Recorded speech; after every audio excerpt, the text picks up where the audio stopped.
Desaparece gente. Desaparecen aviones. Desaparecen barcos. ¿O no? ¿Estas desapariciones son accidentes? ¿O son cuentos chinos, consecuencia de causas naturales o de causas sobrenaturales? ¿Se puede pasar a otro punto del tiempo y el espacio? ¿Qué desaparición es más difícil de explicar? ¿Y cuál es más difícil de aceptar?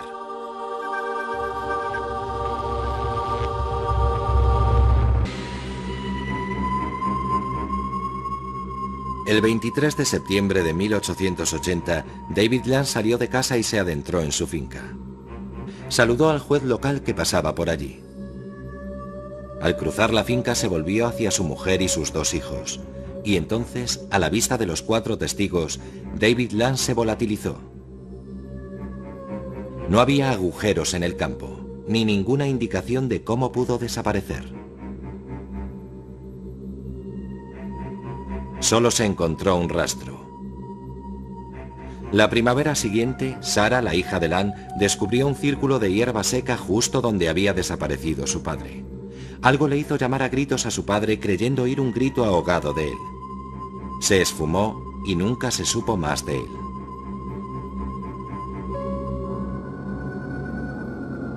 Pero ¿cómo puede alguien desaparecer de repente?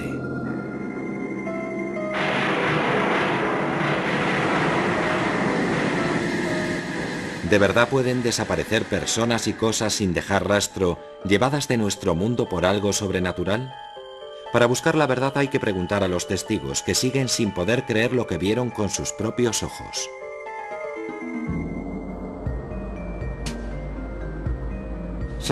Me ha pasado varias veces. Voy conduciendo por una carretera recta y al mirar por el retrovisor reparo en un coche detrás de mí. Vuelvo a mirar a los pocos segundos y para mi sorpresa no hay nada. El coche se ha evaporado. Me digo que habrá tomado una bifurcación que yo no he visto. Aunque en una carretera sin curvas es inexplicable que alguien estuviera allí y al momento ya no esté. Es un misterio. Otros no se toman esos misterios tan a la ligera. Mi amigo propuso salir al embalse. Se llegaba por un camino vecinal estrecho. Yo iba delante y vi a esa mujer que venía hacia mí por el camino. Llevaba un vestido de lunares y cuando estaba a unos 20 metros de mí, de pronto se dio media vuelta y pasó por lo que yo tomé por una puerta en el seto. Así que seguimos caminando, y al llegar a la altura donde creí verla desaparecer, descubrí que no había puerta en el seto, y que no había explicación a su desaparición. Todo parece indicar que se volatilizó. Una experiencia perturbadora, pero para Davis fue solo el comienzo. Como tantos implicados en desapariciones, su interés empezó a rozar la obsesión, pues se embarcó en una investigación de por vida y encontró historias en una fuente no por conocida menos inesperada. Elías es interesante, porque era uno de esos profetas melenudos que de repente se materializa de la nada, en el primer libro de los Reyes, y luego desaparece.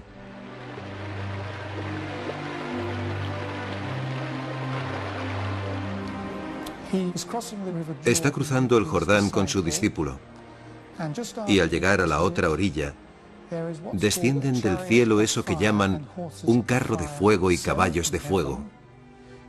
Y al mismo tiempo un tifón parece llevarse a los cielos a Elías, que desaparece. ¿Fue un fenómeno meteorológico o una desaparición sobrenatural? Los tifones no se llevan así a la gente, salvo en la Biblia, claro. Muchas veces, una desaparición va acompañada de oscuridad.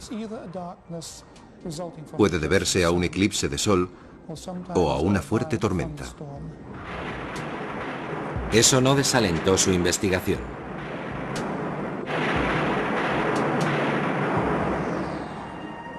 Como tantos obsesionados con las desapariciones, Rodney Davis siguió hasta la antigua Roma y el misterio de Rómulo, fundador de la ciudad. Existen 4, 5 o incluso 6 relatos distintos de su desaparición. Una versión dice que desapareció en el templo de Vulcano. Según otra, fue en un lugar llamado Marisma de la Cabra. En esta ocasión, hay tanto un eclipse de sol como una gran tormenta. En esa oscuridad desaparece y no se le vuelve a ver.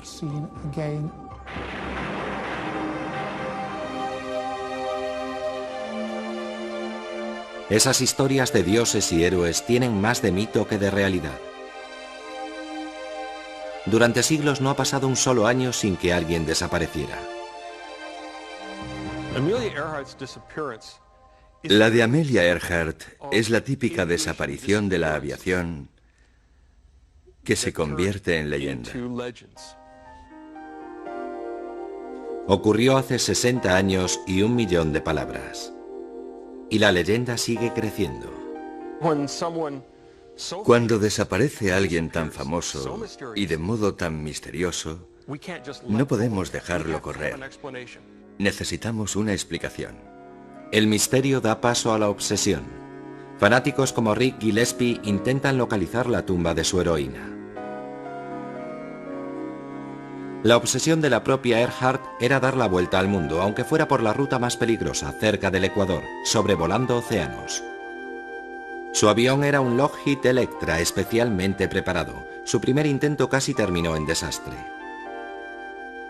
Pero Earhart no se amilanaba fácilmente.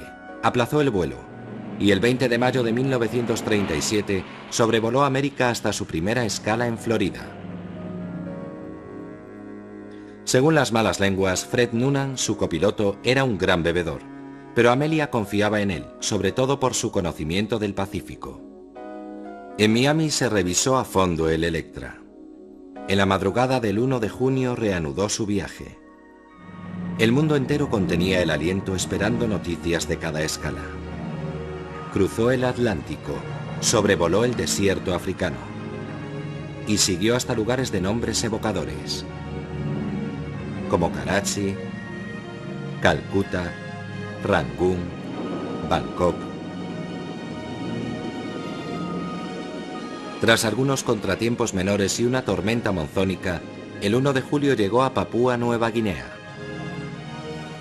Había logrado recorrer 22.000 millas. La etapa siguiente era la isla Howland, un punto diminuto en el Pacífico Sur de 3 kilómetros de largo y 800 metros de ancho. Era un territorio americano de importancia estratégica. Estados Unidos sospechaba que Japón concentraba fuerzas militares en la región.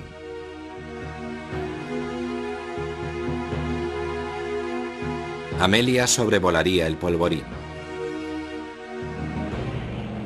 Ignorando el peligro, el 2 de julio el Lockheed de Amelia despegaba para cubrir las 2.500 millas hasta Howland.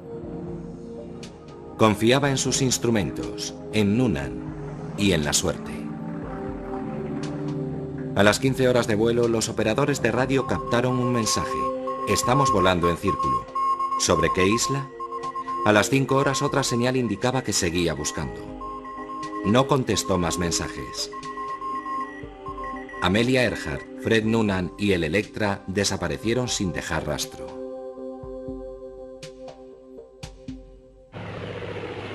Casi un centenar de aviones peinaron el Pacífico. No encontraron nada. Durante la búsqueda, se creyó oír sus llamadas de socorro.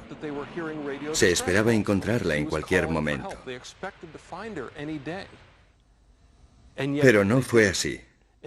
Se pusieron muchas esperanzas en el rescate y en el éxito de tanto despliegue naval, pero fue inútil.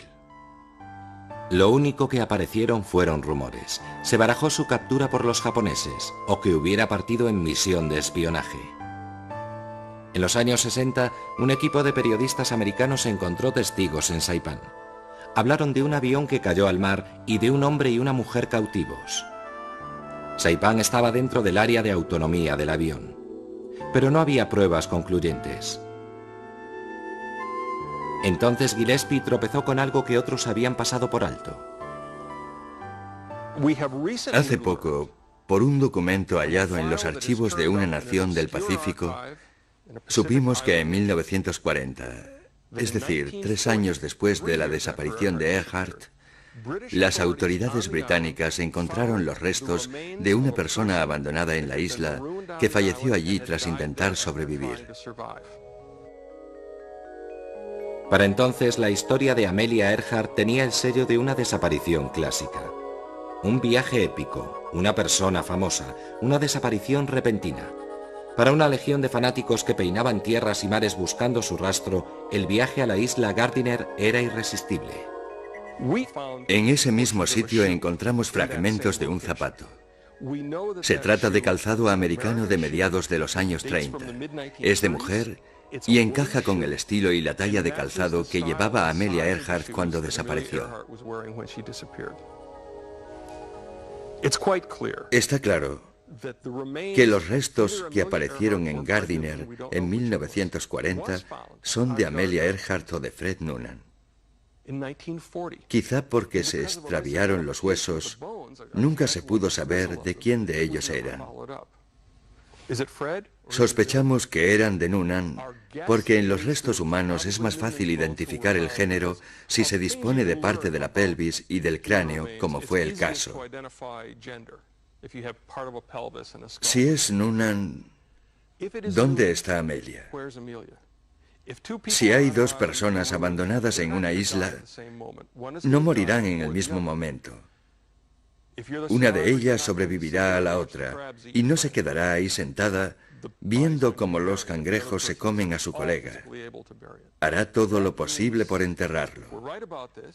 Si estamos en lo cierto, ahora los huesos de Amelia descansan en una tumba anónima, seguramente cerca de donde se encontró el otro cadáver.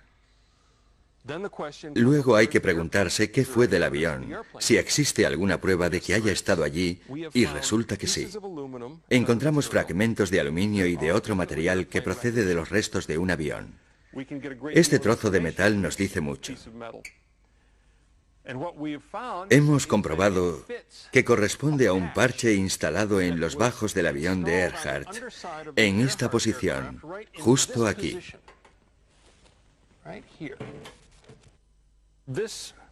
Este fragmento es plexiglas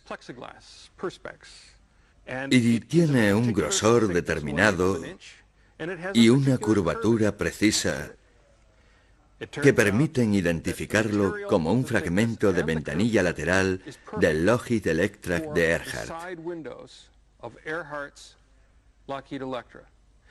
Y también es muy importante que no corresponde a uno de los aviones de la Segunda Guerra Mundial que había por la región. El último mensaje de Earhart decía: estamos en la línea de posición. No habían divisado Howland y la buscaban volando a lo largo de esa línea. Si Noonan calculó mal la línea de identificación, esta debió ponerles sobre la pista. Volando en esa línea, debieron sobrevolar la isla Gardiner.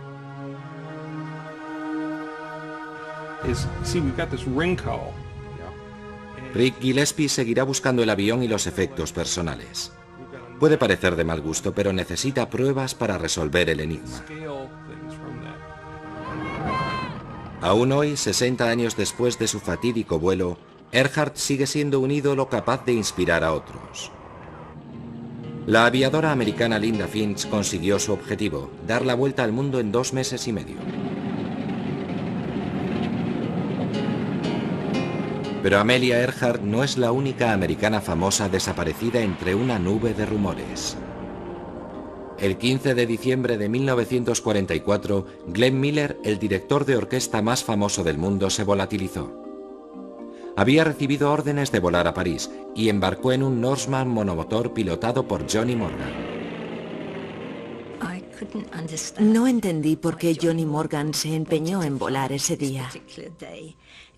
Había niebla. Hacía un día de perros y él no tenía experiencia.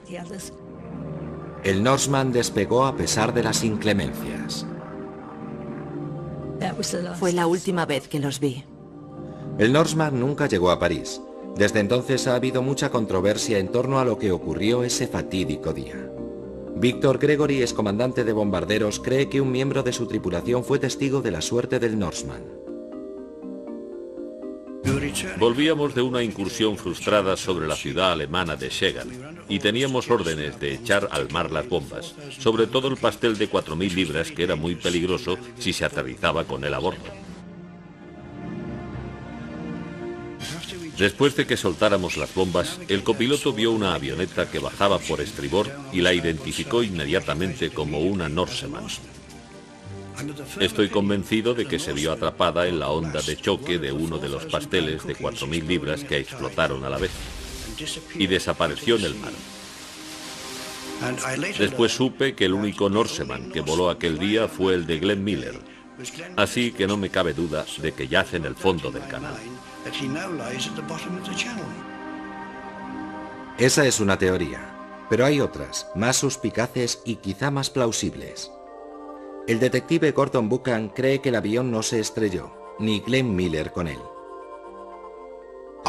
Tengo en mi poder una copia del registro de todos los aviones Norseman 70.285 y demuestra que ese Norseman voló por la zona de Nueva York hasta el 29 de enero de 1947, en que fue desguazado.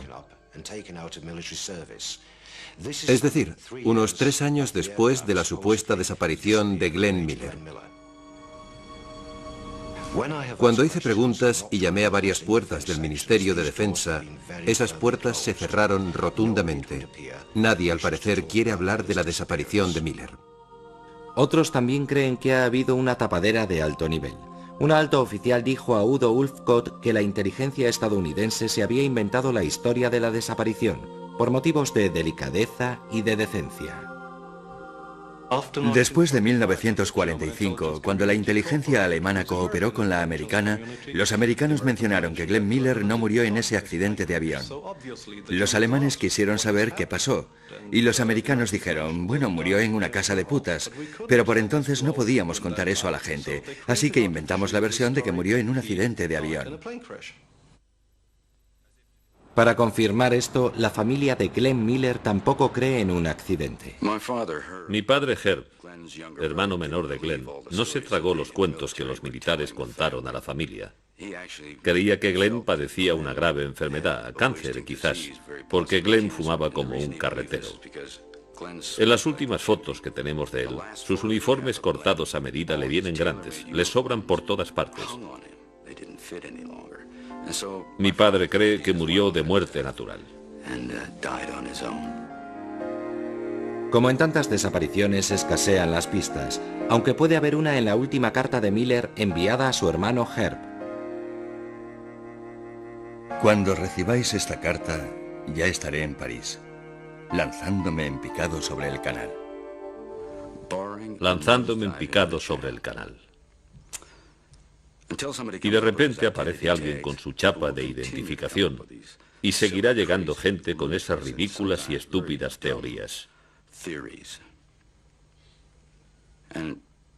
Y creo saber qué nos diría hoy Glenn si pudiera hablar. Diría, no intentéis averiguar qué me pasó. Los misterios son buenos para el negocio.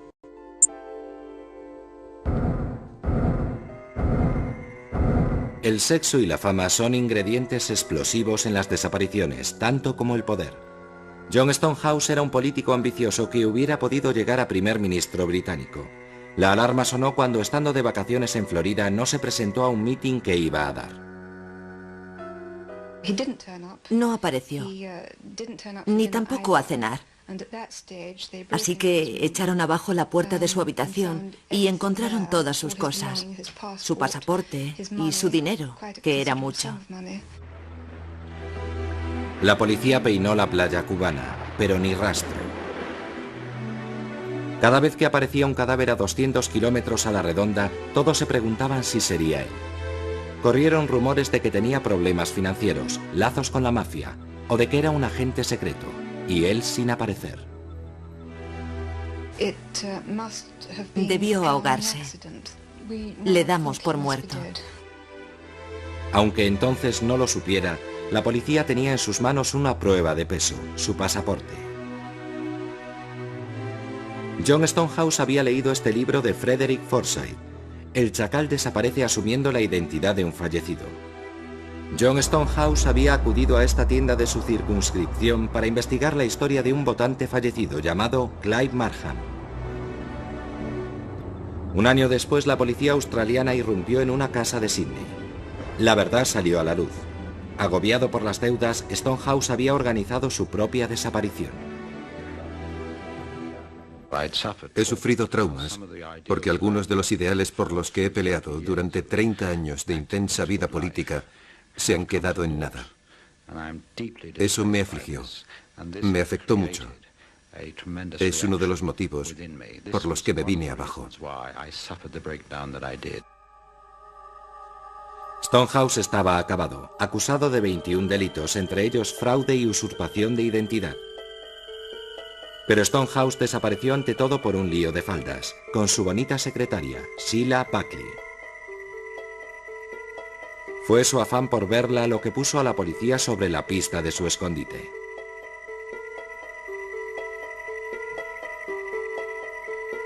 A los 11 años del misterio, Stonehouse desapareció definitivamente. Caído en desgracia, arruinado y olvidado, murió junto a Sheila Buckley, la amante por quien renunció a todo, incluso a su propia identidad.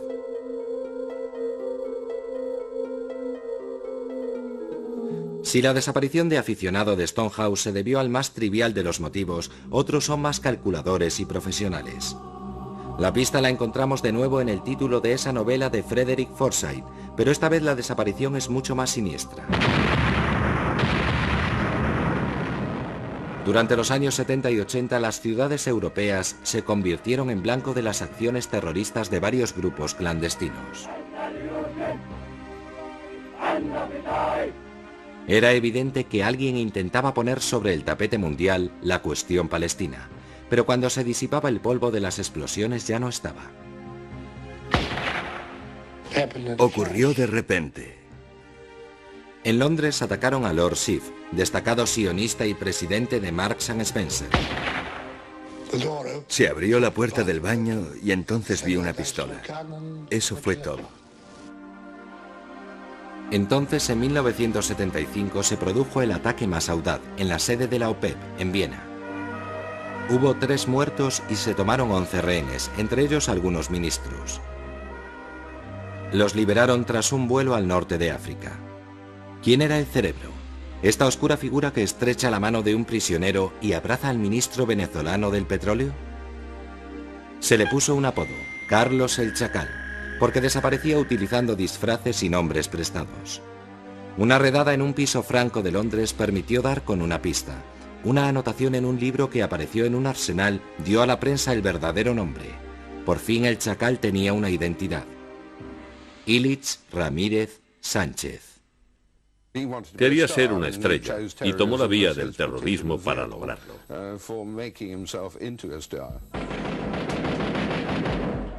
El Chacal utilizaba la más sencilla de las técnicas para desaparecer. Se escondía entre el gentío. Aunque lo buscaban en Europa, frecuentaba pisos francos en Inglaterra y Francia y se escurría cambiando de identidad y de pasaporte. Solo durante los años 70 usó más de 20 identidades distintas. Y tenía amigos secretos e influyentes. Si se estrechaba el cerco, contaba con apoyos suficientes para desaparecer en Europa del Este o en Oriente Medio. Pero la perseverancia del periodista David Yallop acabó dando con él. Es el hombre más buscado del mundo, número 1 en la lista de Interpol desde 1975. Bueno, pues está aquí, en Damasco. Digan lo que digan a Saad al-Idubar, jefe de los servicios secretos, sé que está aquí. En agosto de 1994 le abandonó la suerte. El hombre que durante 2 décadas despistó a la policía fue detenido en una clínica de Jartum cuando estaba anestesiado. Las fuerzas de seguridad sudanesas lo entregaron a Francia. A finales de 1997 fue condenado a cadena perpetua por matar a 2 agentes franceses. Carlos no volvería a desaparecer. La mayor parte de las desapariciones humanas se pueden explicar por sentido común o fuerzas naturales.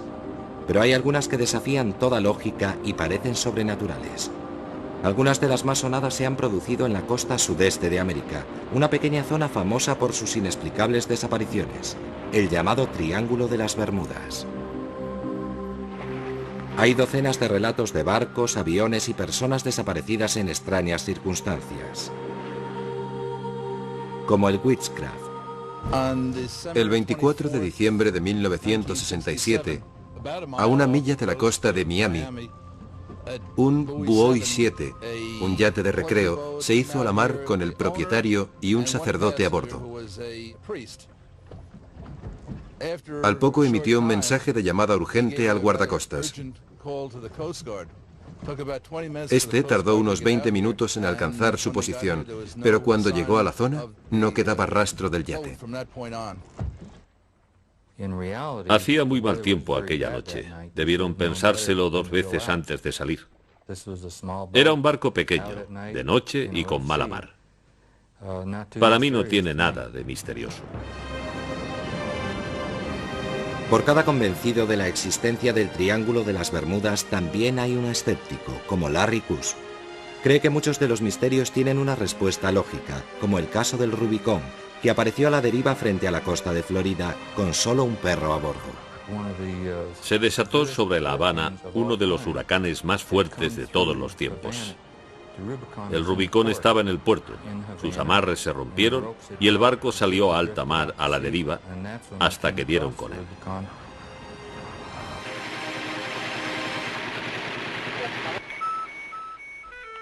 Los guardacostas creen que hay razones muy sencillas que explican la desaparición de tantos barcos en el Triángulo de las Bermudas. En su opinión, las circunstancias son triviales, la gente está poco preparada y se pierde. Cada poco nos llaman motoras diciendo que están en apuros. Nos dicen dónde creen estar y muchas veces los encontramos a 40 o 50 millas de la posición que creían tener. En una ocasión me llamó una mujer preguntando dónde estaba Bimini, pues no salía en su mapa. Le pregunté, ¿qué tipo de carta tiene? Y me contestó, tengo el diccionario abierto por el Atlas Mundial. Sale a navegar por la corriente del Golfo con un Atlas Mundial. Este es un caso típico de llamada.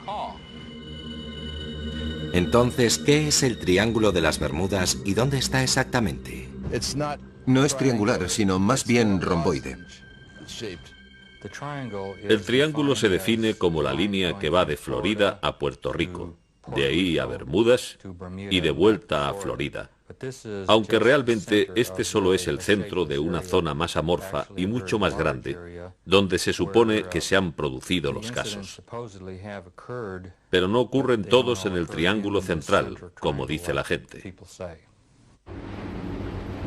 Resulta difícil explicar el número de desapariciones en este cementerio de la navegación. Aquí se encontró abandonado el Marie Celeste y también aquí han desaparecido cargueros enormes. Goletas y grandes buques cisterna desaparecieron sin dejar rastro. Los aviones comerciales y privados despegan sin preocupación. Otros creen que aquí pasa algo más sobrenatural. Aquí, cerca de la costa de los Estados Unidos, ha ocurrido o está ocurriendo algo que desafía las leyes de la naturaleza que conocemos en la actualidad. No sabemos lo que es, por eso es un misterio, porque no sabemos resolverlo. Si supiéramos qué hay ahí, no sería un misterio. Usted no me estaría filmando y yo no habría escrito un libro sobre el tema. Hay un incidente que ha contribuido más que ningún otro a forjar la leyenda y estará vinculado para siempre al Triángulo de las Bermudas.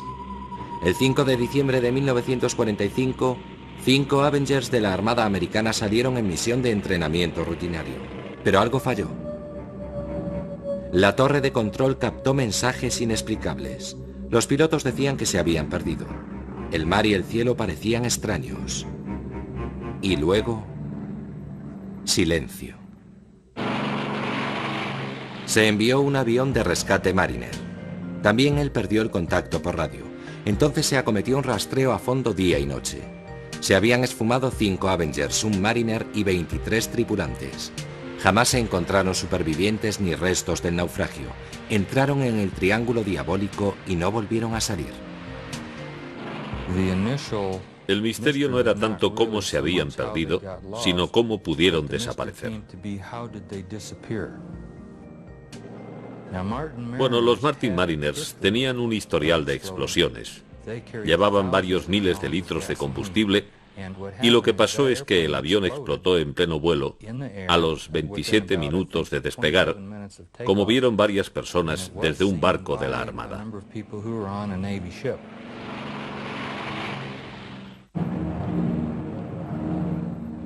¿Y qué pasó con los 5 Avengers?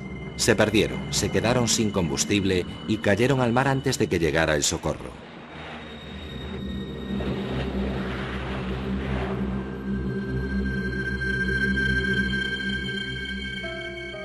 La historia del vuelo 19 se ha incorporado a la mitología popular. De vez en cuando aparecen noticias de que han reaparecido aviones perdidos. Una versión afirma que estuvo dando vueltas sobre el desierto cuando lo devolvieron los extraterrestres que lo secuestraron en 1945.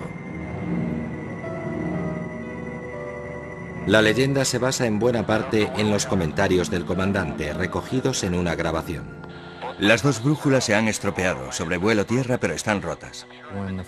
Cuando el comandante dice que están rotas las brújulas, el problema no es que hayan fallado, sino que está despistado y no está de acuerdo con lo que dicen. Pero más misterioso es lo que el comandante Taylor se supone que dijo. No vengan detrás de mí, parece como si vinieran de fuera del espacio. En el diario de navegación dice, no vengan detrás de mí. Y esto lo decía cuando hablaba con alguien de tierra, el teniente Cox. Y cuando Cox le dice, volaré dirección sur para encontrarte, es cuando Taylor responde, no vengas detrás de mí, ya sé dónde estoy. En 1945, cuando Taylor dice, parece que vienen del espacio exterior, la gente normalmente no hablaba de ovnis. Desde 1947 hemos recibido y analizado entre 1000 y 2000 informes procedentes de todo tipo de fuentes. Hemos podido explicar satisfactoriamente la inmensa mayoría.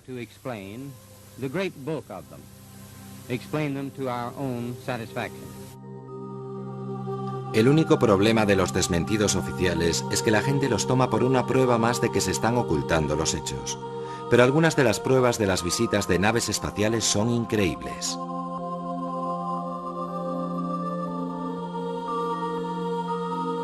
Aunque en la mayor parte de los casos existe una respuesta natural o racional, cada vez hay más casos inexplicables por la implicación de ovnis en la desaparición.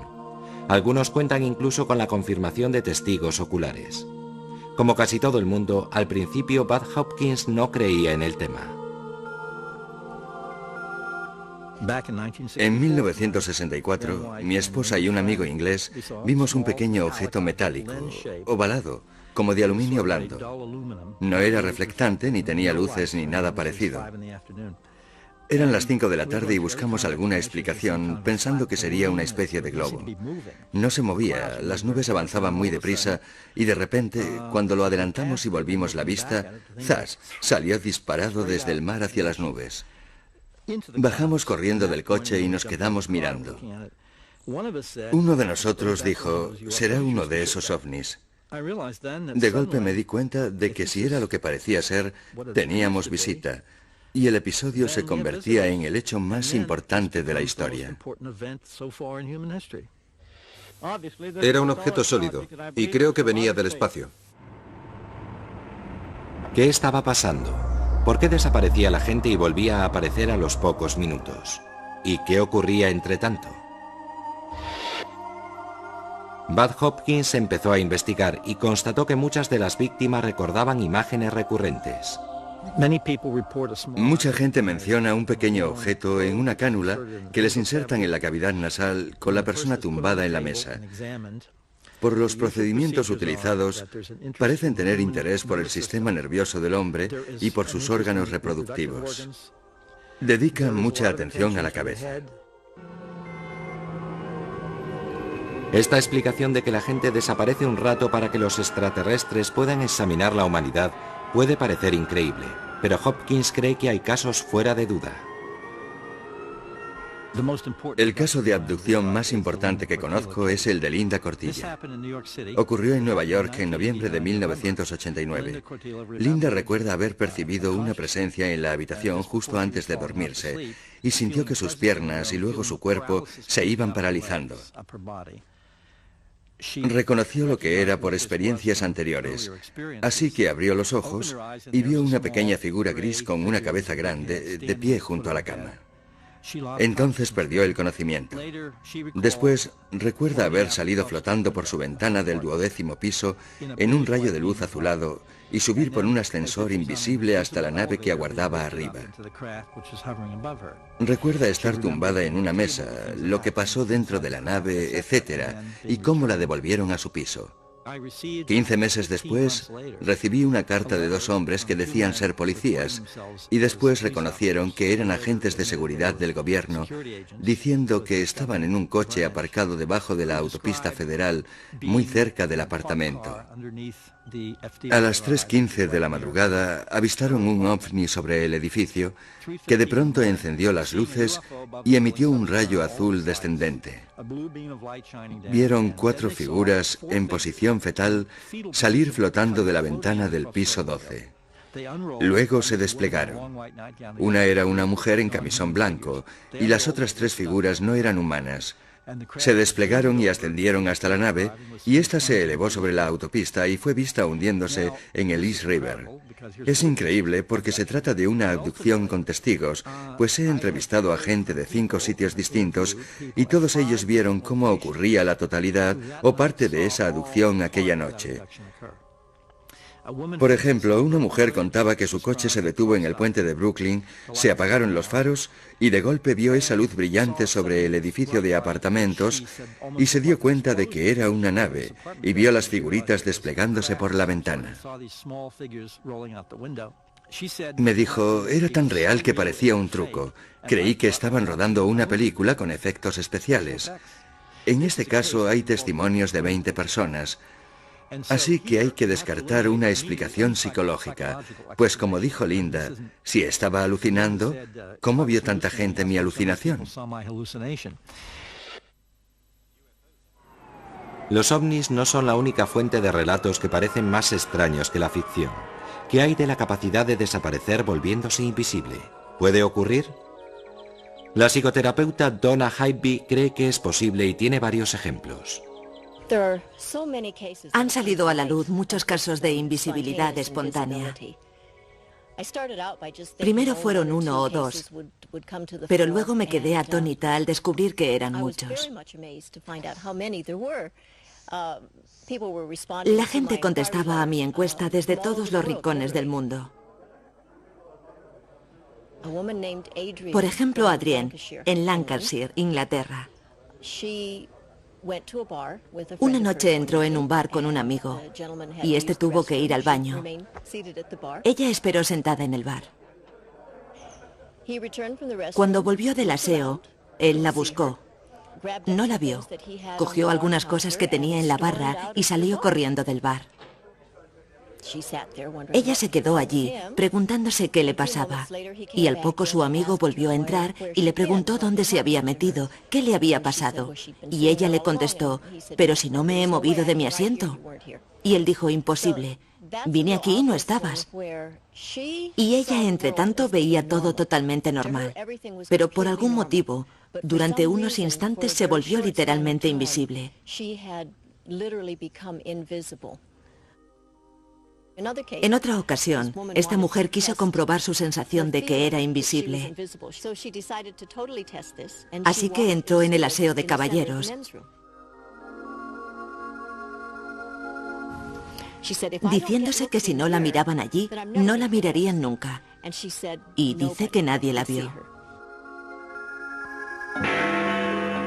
Dejando a un lado los ovnis y lo paranormal, ¿Existe una base científica para las desapariciones? La idea de Einstein era que es la materia, la energía materializada, la que induce la curvatura del espacio y el tiempo. Según Einstein, teóricamente es posible viajar en el tiempo. Entonces, ¿podría desaparecer una persona al viajar al futuro? Para que esto funcione, Einstein sugirió un concepto asombroso, llamado antimateria. Si tuviera gran cantidad de esta antimateria o densidad de energía negativa, podría producir una deformación del plano temporal. Al provocar esta curvatura negativa del espacio y el tiempo, este se vuelve más lento y permite hacer cosas que aterrarían al más entusiasta de la ciencia ficción. Hawking dice que si pudieras provocar este efecto, no es tanto que pudieras retroceder en el tiempo, sino que podrías ir al futuro a un ritmo distinto. Esta deformación del tiempo podría tener que ver con los llamados túneles del tiempo, que pueden conducir a la desaparición al conectar dos momentos en el tiempo producidos en el mismo punto en el espacio. Nuestro universo es tridimensional, pero podemos imaginar que es bidimensional como esta hoja de papel. Y si vivimos en Pasadena, aquí, y aquí está Londres, hay miles de kilómetros entre las dos. El universo es curvo, así que a través del hiperespacio, la distancia de Pasadena a Londres es solo de unos metros. Y aquí está este pequeño conducto, este túnel que nos llevará de Pasadena a Londres por esta distancia tan corta. Imaginemos un túnel con una boca aquí y otra allí. Hay tres posibilidades de distorsión del tiempo. La primera sería que si meto el brazo por esta boca, aparece por allí al mismo tiempo. La segunda posibilidad es que cuando meto el brazo por este agujero, sale por allí al cabo de algún tiempo. Y la tercera es que si entro por este agujero, salgo por allí antes de haber entrado. Veamos cómo funciona. Sea cual sea el camino, esta deformación del plano temporal provoca una desaparición. Viajar por el tiempo entra dentro de lo posible, pero en ese caso estaríamos invadidos por turistas del futuro. Un tipo extraordinario. Lo llama predicción cronológicamente segura. Protege la historia. Vamos, que no puedes volver al pasado y matar a tu padre y a tu madre, porque entonces no existirías. Sería una contradicción. Quizás se pueda retroceder en el tiempo, pero aún no ha llegado nadie desde el futuro a nuestra era, porque el futuro está muy lejos, y cuanto más retrocedes, más caro te sale. También puede que ya estén aquí y no los veamos, que lleven capas invisibles o algo así. Si son tan listos y con una tecnología tan desarrollada, ¿por qué no puede ser? También puede que estén aquí y los veamos, pero les demos otro nombre, como ovnis o fantasmas o... Para que se pueda viajar en el tiempo, se necesita tanto la relatividad general, que describe una estructura del universo a gran escala, como la mecánica cuántica, que rige varias pequeñas escalas. En su formulación actual, estas dos teorías son incompatibles, así que debemos encontrar otra que las concilie. Quizá la respuesta esté entre la física de los cuerpos grandes, como los planetas, y las fuerzas diminutas que afectan a los átomos. Si existen los viajes en el tiempo, causarán desapariciones en los túneles del tiempo. Una deformación del tiempo. La teoría de que entras en un túnel del tiempo, desapareces y sales en un punto distinto del tiempo y del espacio. Es inverosímil, pero en principio esas cosas están ahí, en la teoría. Creo que dentro de 10 o 15 años conoceremos todas las leyes del punto de gravedad. Mi pronóstico, y estoy dispuesto a apostar fuerte contra Hawking, aunque él no querrá, es que cuando tengamos esas leyes dirán que no se puede hacer una máquina del tiempo y retroceder en el tiempo nunca. No apostaría contra la existencia de máquinas del tiempo. Puede que mi oponente haya visto el futuro y conozca la respuesta. Hasta los matemáticos aceptan que el concepto de viajar en el tiempo es inverosímil, pero teóricamente posible, sobre todo si va asociado a la parte más normal y potente de la vida cotidiana, las emociones. Es posible que bajo su aspecto sobrenatural sean las emociones intensas, la tensión, la ira, el miedo, las que anulan de algún modo las fuerzas de cohesión de los átomos y del cuerpo de la persona. Si las interfieres, dejas como una desilusión que puede estar asociada a la teleportación.